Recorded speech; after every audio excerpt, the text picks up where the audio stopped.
Hello students. Now we will study earthquake safe buildings. Earthquake safe buildings क्या होती हैं? ऐसी buildings जिन पर earthquake का कोई असर नहीं होता है या बहुत कम असर होता है। जितने भी नए मकान बन रहे हैं, नई बिल्डिंग्स बन रही हैं, वो earthquake safe बन रही हैं। earthquake safe buildings बनाने के लिए हमें किन किन बातों का ध्यान रखना पड़ता है, चलिए समझते हैं। नंबर 1, वो एरियाज जहाँ पर अर्थक्वेक आने की संभावना बहुत ज़्यादा होती है, मींस जो अर्थक्वेक प्रोन एरियाज होते हैं, हाईली सेंसिटिव एरियाज हैं, इनको हम हाईली सीज्मिक एरिया भी कहते हैं। उन एरियाज के अंदर जब मकान या बिल्डिंग का कंस्ट्रक्शन होता है तो उसके अंदर जो मटेरियल यूज़ किया जाता है वो लाइट मटेरियल होता है, जैसे टिम्बर हो गया, मड हो गया।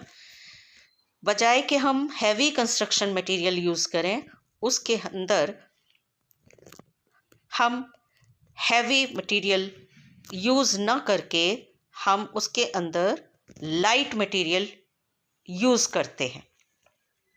जितना भी हम बिल्डिंग को लाइट बना सकें, हल्का बना सकें, तो जब ये स्ट्रक्चर गिरे तो डैमेज कम से कम हो। तो हमने क्या समझा कि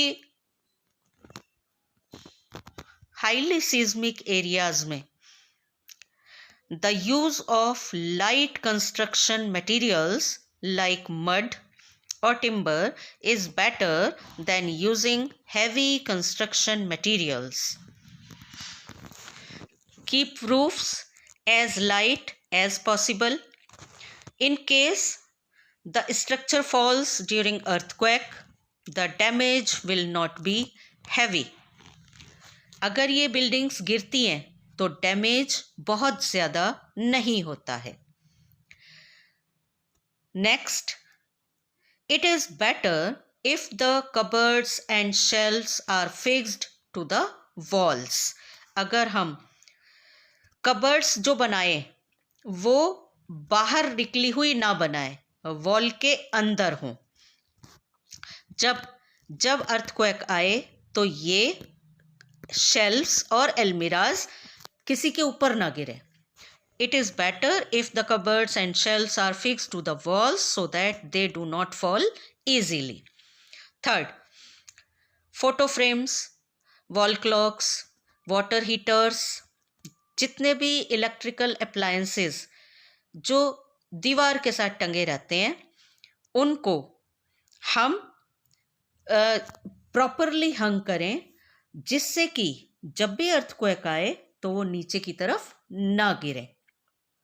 इतने अच्छे से उनको हैंग करना चाहिए कि ये एकदम से नीचे ना गिर जाएं। Wall clocks, photo frames, water heaters etcetera, any other appliance which is hung on the wall should be hung properly so that in event of an earthquake they may not fall on the ground. earthquake safe buildings के अंदर all buildings, especially tall buildings, should have fire fighting equipment in working order. हमारे पास electrical appliances जब टकराते हैं, touch हो जाते हैं, जिनकी वजह से आग लग जाती है, शॉर्ट सर्किट हो जाता है, तो हमारे जो फायर फाइटिंग इक्विपमेंट हैं वो सही कंडीशन में होने चाहिए। उनको हमें बार बार एक शॉर्ट इंटरवल के बाद चेक करते रहना चाहिए। जब भी हम एक मकान बनाएं तो कब बाहर की तरफ खुलते हुए दरवाजे बनाने चाहिए जो इजीली ओपन हो सकें किसी भी इमरजेंसी में। तो जब अर्थक्वेक आए अंदर की ओर ना गिरे, वो बाहर की तरफ गिरे। इंस्टॉल आउटवर्ड ओपनिंग डोर्स, जो बाहर की तरफ खुलते हैं, ensure that doors open easily, और वो इजीली खुलने वाले होने चाहिए। तो हमने क्या समझा कि अगर हम बिल्डिंग्स को अर्थक्वेक सेफ बनाएंगे तो हम अर्थक्वेक आने पर इन बहुत सारी डैमेजेस से बच जाएंगे और अपने आप को सेफ कर पाएंगे। जब अर्थक्वेक आता है तो हमें पहले से पता नहीं लगता है। लेकिन हम अर्थक्वेक आने पर क्या करें? अगर हम घर के बाहर हैं और अर्थक्वेक आ जाए तब हमें क्या करना चाहिए? Outside safety measures if you are outdoors. सबसे पहले immediately move to an open area immediately. एकदम से किसी खुले एरिया में, जहां पर कोई बहुत टॉल बिल्डिंग ना हो, कोई टॉल ट्री ना हो, कोई पोल ना हो। अगर बिल्डिंग होगी, पोल्स होंगे, ट्रीज होंगे तो वो आपके ऊपर गिर सकते हैं। तो हमेशा हमें एक ओपन एरिया की तरफ मूव करना चाहिए। Move to an open area immediately. अगर हम बस में ट्रेवल कर रहे हैं, कार में ट्रेवल कर रहे हैं, तो बाहर नहीं आना चाहिए, बिल्कुल बाहर नहीं आना चाहिए। Ask the driver to drive slowly to an open area away from tall buildings. Driver से कहें कि धीरे धीरे गाड़ी चलाएं और किसी खुले एरिया की तरफ, बड़ी, जहां बिल्डिंग्स ना हो, ट्रीज ना हो, ब्रिजेस ना हो, फ्लाईओवर ना हो, इलेक्ट्रिक केबल्स ना हो, ऐसी जगह पर बस को या कार को वो लेकर जाएं, जिससे हम एक ऐसे एरिया में पहुंच जाएं जहां पर चीजें गिरने का डर ना हो। तीसरी बात, move away from buildings, trees, bridges, flyovers और ओवरहेड इलेक्ट्रिक केबल लाइंस और any other structures that can collapse. तो हमें एक खुले एरिया की तरफ जाना चाहिए, जहां पर कोई ट्रीज ना हो, बिल्डिंग्स ना हो, और कार और बस से बाहर नहीं निकलना चाहिए।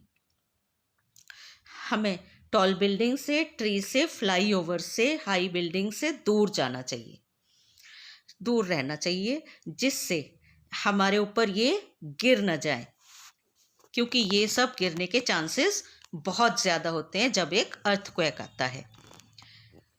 तो मैं समझती हूँ आप लोगों को ये समझ आ गया होगा। अर्थक्वेक आने के टाइम पर अगर हम घर से बाहर हैं तो हमें क्या करना चाहिए। तो सबसे बड़ा प्रिकॉशन है, हम जितनी जल्दी किसी ओपन एरिया में चले जाएंगे उतना ही ज़्यादा हम अपने आप को बचा पाएंगे। Now indoor safety measures if you are indoor. हम अगर घर के अंदर हैं और अर्थक्वेक आ गया है तब हमें क्या करना है? हमें टेबल के नीचे जाना है, शेल्टर लेना है। टेबल के नीचे रहेंगे जब तक ये शेकिंग स्टॉप नहीं हो जाती, जब तक अर्थक्वेक का असर कम नहीं हो जाता है, ख़त्म नहीं हो जाता है, तब तक हम टेबल के नीचे शेल्टर लेकर रहेंगे। दूसरा, अगर हम बेड पर हैं, हम सो रहे हैं और अर्थक्वेक आ गया तो वहाँ से नहीं हिलना है। सिर्फ हमें क्या करना है, अपने पिलो को अपने सिर के नीचे से निकालकर अपने सिर के ऊपर रखना है, कि अगर ऊपर से कोई चीज़ हमारे सिर के ऊपर गिरती है तो हमारा सर उससे डैमेज ना हो। तो क्या होगा? Take shelter under a table and stay there till the shaking stops. If you are in a bed, do not get up, protect your head with a pillow. समझ आ गया? अगर हम घर के अंदर हैं और अर्थक्वेक आ गया, अगर हम मैनेज कर सकें तो हमें, अगर हम आ सकते हैं तो जल्दी से घर के बाहर निकलना चाहिए। गार्डन हो, ओपन स्पेस हो, खाली जगह हो, तो हमें अपने आप को घर से बाहर ले आना चाहिए, ओपन स्पेस में ले आना चाहिए। अगर हम ऐसा नहीं कर सकते हैं तो हमें अपने जो अलमीरा हैं, जो बुक केसेस हैं, उनसे दूर रहना चाहिए। Stay away from Windows, book cases, file cabinets, heavy mirrors and other objects that could fall, जो हमारे ऊपर गिर सकते हैं। अगर हम किचन में हैं तो हमें रेफ्रिजरेटर, कुकिंग गैस स्टोव और ओवरहेड कैबिनेट से भी दूर रहना चाहिए, क्योंकि जब अर्थक्वेक आता है और अर्थक्वेक, हमें पावर सप्लाई है, गैस सप्लाई है, इनको बंद कर देना चाहिए, क्योंकि ये पाइप फट सकते हैं और इनसे गैस लीकेज हो सकता है और कोई भी मिसहैपनिंग हो सकती है। तो हम इस तरह से अपने आप को बचा सकते हैं।